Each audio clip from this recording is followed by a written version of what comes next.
ग ग ग ग ग ग ग ग विंचू चावला, काय मी करू विंचू चावला, कुणाला सांगू विंचू चावला, आता ग बया विंचू चावला.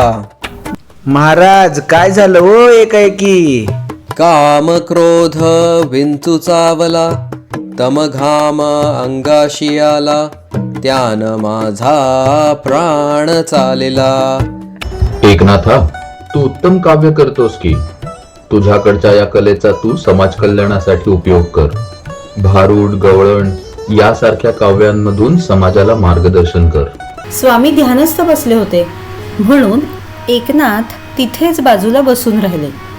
अचानक एकनाथांना पळापळीचा आवाज आला.